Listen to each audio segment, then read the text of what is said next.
Tonight, from political warfare, the CCP seeks to weaken America, to supplying America's drug epidemic. The Chinese Communist Party is telling us that it wants more fentanyl entering our country. A look at China's threats to the United States. Plus, the impeachment trial of the Secretary of Homeland Security begins in the Senate. And when the war started, we had really terrible time because business came down. How more than 6 months of war is taking a toll on Israel's tourism economy. All this and more tonight on Faith Nation.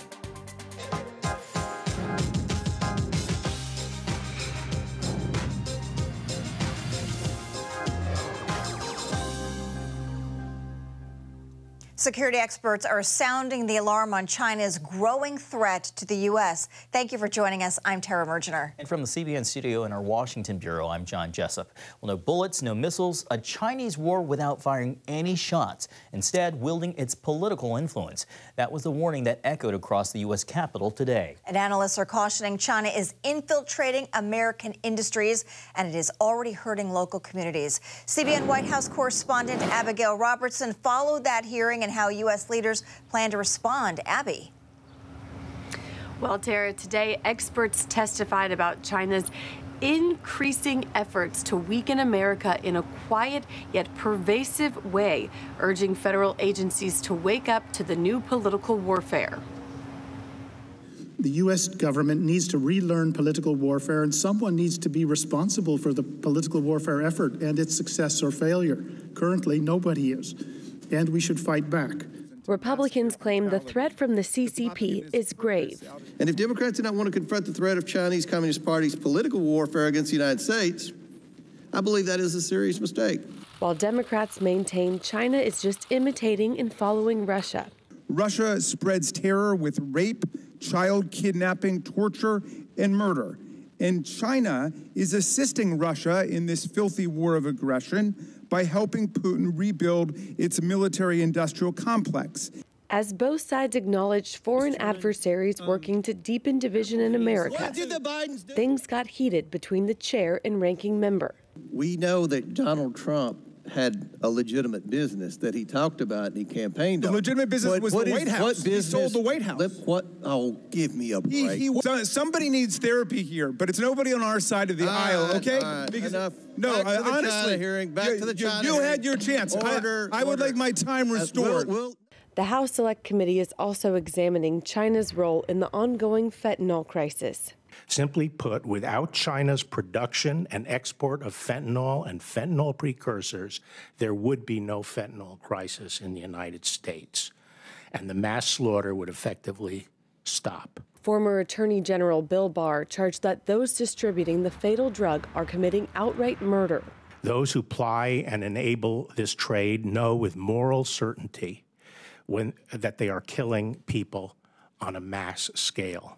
Barr claims the Chinese Communist Party gives tax rebates to companies exporting fentanyl, provides financial help to companies manufacturing synthetic narcotics, and supports drug trafficking. To put this in perspective, the bloodiest year of World War II, we lost 106,000 troops killed in action. So we are now sustaining, year in and year out, a casualty rate from drug overdoses that exceed the death toll we suffered in waging a world war. Says the U.S. must be clear-eyed about China's ongoing efforts to fuel the fentanyl crisis here in the U.S. Tara, John. All right, CBN White House correspondent Abigail Robertson. Thank you so much, Abby. Well, joining us now is Josh Birnbaum. He's the Deputy Director of Foundation for Defense of Democracy's Center on Economic and Financial Power. Josh, welcome to you. So you co-authored a piece in the New York Post using TikTok's surveillance risk as an example of the threat to American users. You cited that as the tip of the iceberg. So we heard today testimony, everything from farmland to fentanyl. Can you talk about what you see as China's biggest threats to the United States? Absolutely. Thanks for having me. The Chinese threat really comes on multiple fronts, and that's one of the things that makes it so incredibly dangerous. The fentanyl threat is leading among that.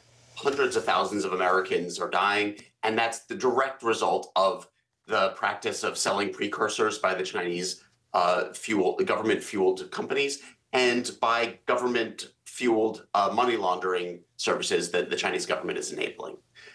In addition, the surveillance that China conducts not only on its own citizens, but on citizens all over the world is another pressing threat. And that's what we raised in the TikTok article, because TikTok is a true threat because it collects so much data, but it's only one of many companies. Under the Chinese law called the National Intelligence Law, Chinese companies are obligated to turn over data they collect to the Chinese Communist Party if the party demands it. We have no idea what data is being collected and what steps, if any, Chinese companies are taking to protect Americans' sensitive and private information. President Biden and Chinese President Xi Jinping discussed nuclear arms control when they met last fall. Do we put too much emphasis on military power when debating Chinese adversarial influence in the 21st century? That's an excellent question. They unquestionably have a military we should be taking very seriously. They have the largest Navy in the world, and that they've shown a tendency towards belligerence towards their neighbors in the South China Sea and obviously against Taiwan. So the military engagement should not be discounted. But the economic levers of power that they're able to push around the world through the Belt and Road Initiative and here at home is in some ways an even bigger crisis. Now, in America's favor, the Chinese economy is weak and weakening, and we should take the levers of power that we have over their economy and utilize them to end the fentanyl crisis and utilize them to stop China from dumping cheap goods on our markets and otherwise impacting the global economy in ways that are beneficial towards corruption and bad for American capitalism and democracy. Josh, you just mentioned the Chinese economy. There's a lot of talk about the potential of recession and, of course, high inflation here in the United States. Some analysts fear restricting Chinese ownership of farmland and other moves could further strain relations and deepen the trade war. Are those concerns misplaced? The trade war is not yet, the first shots of the trade war have not yet been fired, and that's what we're really going to see coming next. China is in such poor economic shape that they're going to try to export their way out of the crisis. And that means that a flood of cheap Chinese goods is going to be coming to America, to Europe, and all over the world. In some ways, that's good for our inflation concerns. It lowers the price of goods. But it also means that they're going to be impeding domestic capacity here in the U.S. and taking American jobs in the process. So we need to be aware of that. Chinese farmland and the ways in which China has engaged economically in the U.S. economy is also critically important, but that's more of a security concern than anything else. We need to make sure that the investments that China is making in the U.S. do not impact U.S. national security, and we need to be very careful that our farmland in particular and other critical resources and commodities are controlled by U.S. and allied friends who can help us ensure that we are secure. Josh Berenbaum with Foundation for Defense of Democracies, thank you so much for being with us today and for your insights. Thanks for having me. All right, the Senate impeachment trial of Secretary Alejandro Mayorkas quickly turns into turmoil. At the time of this recording, the trial is still in question over a dispute of whether articles of impeachment sent from the House meet the constitutional threshold of high crimes and misdemeanors. From the beginning, it's been widely believed that Mayorkas ultimately would not be convicted on the impeachment charges, even as Republicans accused the DHS secretary of violating the Constitution by refusing to enforce border security laws. Democrats say Republicans failed to prove any high crimes or misdemeanors were committed. This process must not be abused. It must not be short-circuited. History will not judge this moment well. House Republicans narrowly voted to impeach Mayorkas in February over his handling of the border crisis. All right, up next, while the Middle East braces for the possibility of a bigger war, one Ivy League is facing tough questions about anti-Semitism. Faith Nation returns right after this. Welcome back. Israel and Iran stand on the brink of open war. That's right. Iran today preemptively threatening a fierce and severe response if Israel retaliates for last weekend's missile and drone assault. Western allies are urging Jerusalem to avoid a military counterstrike that could trigger a broader conflict. Israeli Prime Minister Benjamin Netanyahu says the Jewish state ultimately will choose how it defends itself. They have all types of suggestions and advice. I appreciate it, but I want to make clear we will make our own decisions, and the State of Israel will do all that is needed to defend itself. Back here in Washington, House Speaker Mike Johnson released the text of 3 bills to send military aid to Israel, Ukraine, and Taiwan. President Biden backs the proposal, which would give Jerusalem more than $26 billion to restock missile interceptors and buy more advanced weapons. A House vote on the package is expected Saturday. And lawmakers on Capitol Hill heard testimony today about anti-Semitism on the campus of Columbia University. In a letter to the school, the House Committee on Education and the Workforce notes, quote, an environment of pervasive anti-Semitism that's been documented at Columbia for more than 2 decades before the October 7th terrorist attack. Since Israel's war against Hamas, the committee cites increased anti-Semitism on campus, and the school's response, writing, quote, Columbia's failure to enforce its policies and uphold its commitments on anti-Semitism is a clear abdication of the university's obligation to protect its Jewish students. Well, today the committee brought the university's president in to respond to the campus. When mobs or people are shouting from the river to the sea, Palestine must be free, or long live the Intifada, are those anti-Semitic statements? Yes or no? It's not how you feel, it's... I hear them as such. Some people don't. We have sent a clear message. So is that yes?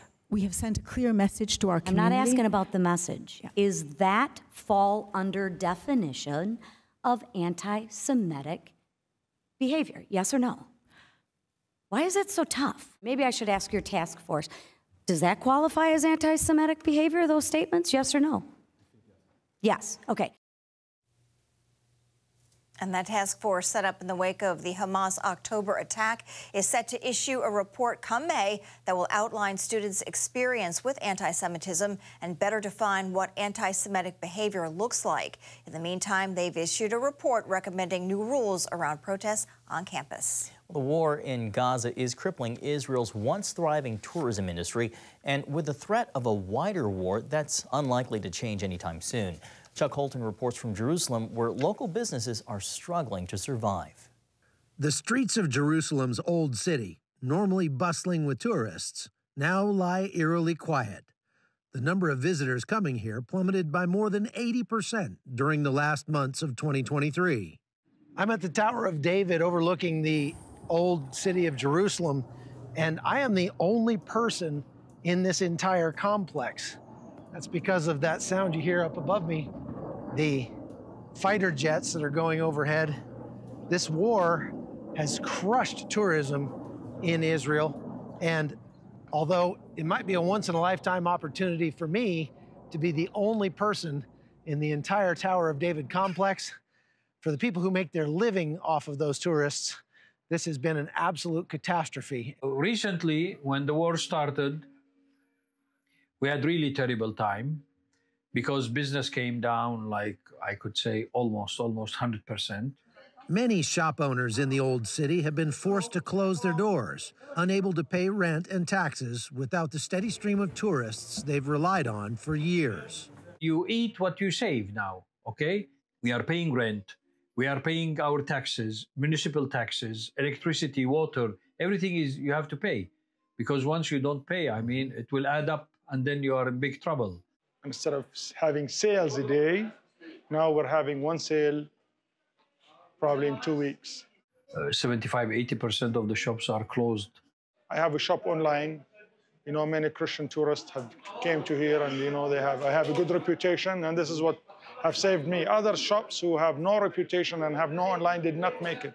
Those who want to visit also have a tough time getting here. Due to the Gaza conflict, only 45 out of the 250 airlines that once operated in the country are still flying, effectively isolating Israel from the rest of the world.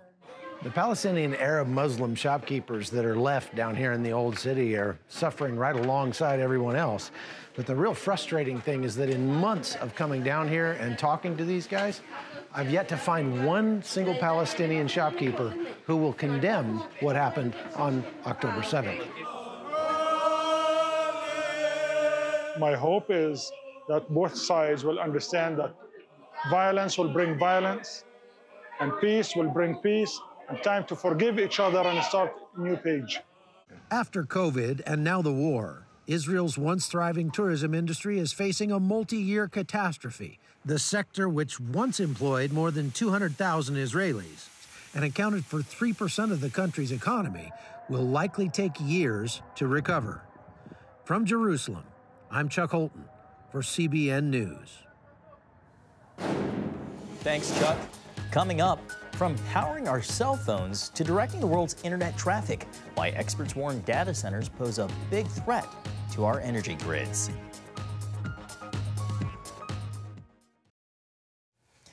Welcome back, Terry. You know we can't go without these. I'd like to. I know sometimes, but every time we send a text or snap a picture on our cell phones, that information is sent to a data center to be stored and processed. A little scary, right? CBN's Caitlin Burke brings us a look at those critical facilities, though, from Virginia, where a majority are located. This part of Northern Virginia is known as Data Center Alley. Stretching across Loudoun and Fairfax counties, these buildings full of servers route 70% of the world's internet traffic. When you talk about something happening online or happening in the cloud, what you're talking about is something that's actually happening that's powered by a physical data center. It's actually a building. The average American household has at least 22 devices connected to the internet. They've expanded from phones and computers to smart TVs, lights, and appliances. Our digital society creates so much data that massive storage facilities like these are now needed to process and house it all.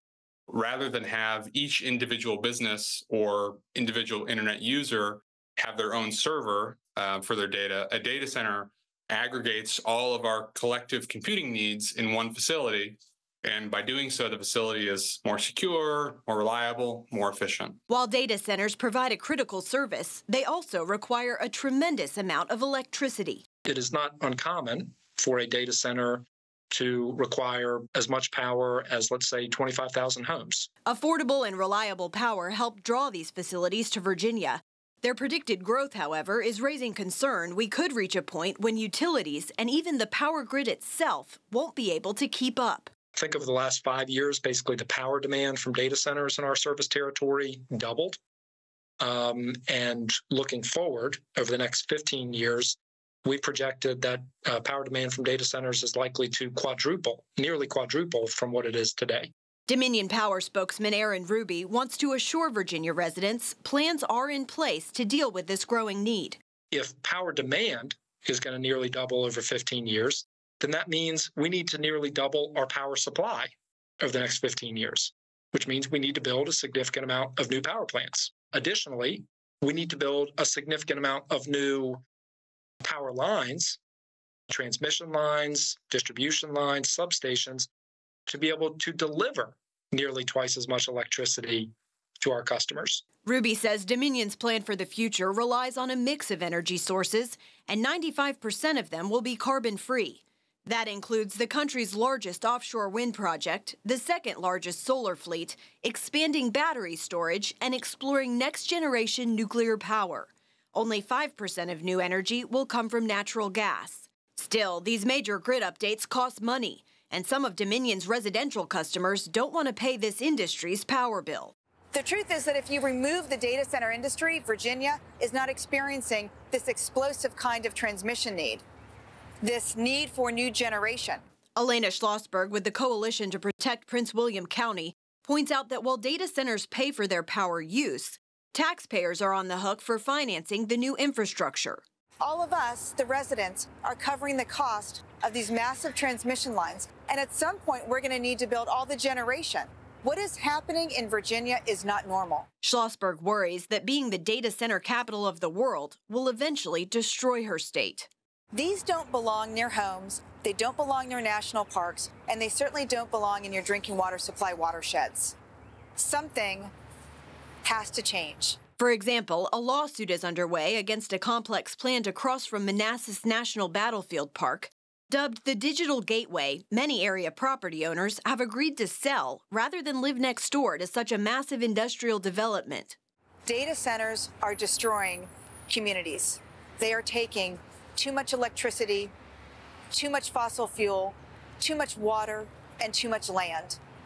And at some point, we all have to be a part of that conversation because we're sacrificing the real world for the digital world. When asked about the cost for the planned grid updates, Dominion spokesperson responded that customers' monthly power bills will only go up by 3% per year, a rate lower than historic inflation. And Ruby adds the largest cost increase isn't due to data center growth. The vast majority of those costs are due to the clean energy transition that we're undertaking in Virginia. Meanwhile, John Huckel with the Data Center Coalition says they're always looking for ways to be more efficient. So this is going to be an industry that's with us for a long time. And so data centers want to be good neighbors. They want to be engaged in the communities that they're part of. While these experts say it's easy to point the finger at the data center industry, consumers continue to drive its explosive growth. And it will only get bigger as research predicts data demand globally in 2030 will be 10 times what it was at the start of the decade. Caitlin Burke, CBN News, from Loudoun County's Data Center Alley. Okay, man's best friend comes to the rescue. Details next on Faith Nation. Finally tonight, not all superheroes fly or wear capes. Clearly not. For one Minnesota woman, she's calling her dog a hero. The dog, named Tuesday, earned the title after saving her owner from a potentially deadly situation. Now, Tuesday isn't typically an early riser, but last week she woke her owner at 4 in the morning by using special communication buttons. Tuesday began pressing the help and mom buttons, and when her owner came into the kitchen and immediately smelled a gas leak. Tuesday's owner called the fire department, who quickly found and fixed that leak in a neighbor's apartment. Everyone agreed the real hero was, John? Tuesday. There you go. How about that? Tuesday on a Thursday. That is one smart pup. I'm not sure how you teach or train a dog to use its paws to push those buttons. They are inherently smart. Well, you right? have dogs. I'm do. sure you could teach them. I'm a big dog person.